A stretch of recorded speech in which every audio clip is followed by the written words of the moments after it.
So we are at the 2016 World Barbecue Competition in Houston, Texas. We are delighted and pretty privileged to be the first team outside the US to be invited to compete in its history. So we brought three of our pitmasters from the UK, a guy called Cristiano, a guy called Stuart, and a guy called John.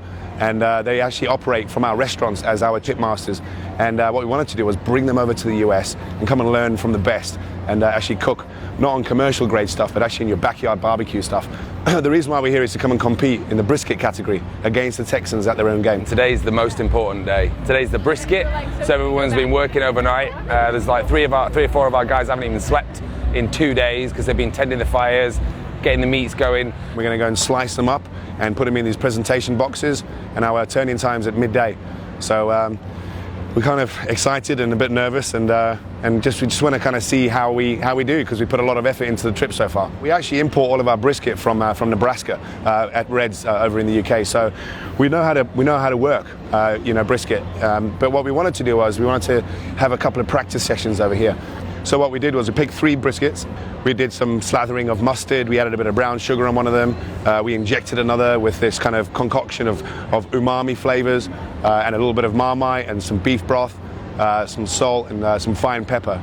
And then when you inject that into the striations of the brisket, you're actually pummeling all that flavor into the middle of the meat. And we smoked the hell out of them, and we sliced them all up. They were super juicy. And we wanted to test the flavor profiles of each of those. And what we decided in the end was injecting is a really, really great technique, which we knew anyway, but we really like the mustard and the brown sugar as a kind of a pre-glaze, and then when you throw your rub onto that, it helps the rub stick onto the brisket. Then we were really happy with the results. So yesterday we put our actual briskets, 2 of them only, and they're all tagged with these metal clips because they don't want any pre-marinated stuff or any kind of premeditated prep. Right, listen, it's like 20 to 12, so we're actually turning our meat in like 20 minutes, and we've got loads of prep we need to do beforehand, so we should probably dash. All right, so at the moment we're looking for a smoke ring, which is that kind of pink outer ring that you get from the process of the low and slow barbecue style of cooking, and 6 or 7 consistent slices, so about 3/8 of an inch is what we've been requested. So Clint's probably on the exact point there. Just try and keep the slices on top of each other so you don't dry the slices out. Good level of fat on the top, not too much. And you can see that rub's really picked up a really nice bark on the outside, so you're gonna have a really nice kind of crunchy flavor as you bite into that as a judge. It feels amazing. It was such a good feeling when we handed it in. It was just like, I know, but the run up to getting it to the judges was like one of the most nerve-wracking things I've ever had to do. I've never taken so much care in slicing a piece of meat in my life.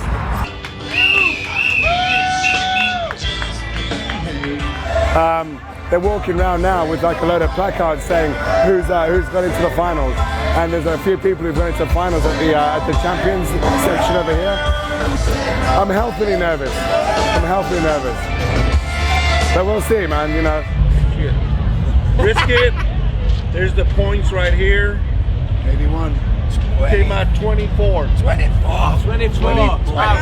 How many? 24th out of 162. That is fucking awesome.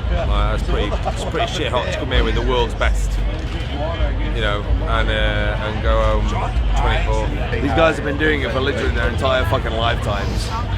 So coming here and going up against them for the first year, like, it's ridiculous, and it's coming 24th. No, it's awesome, man. Like, did great, outstanding job. True Reds Barbecue, all the way live. Yes, sir.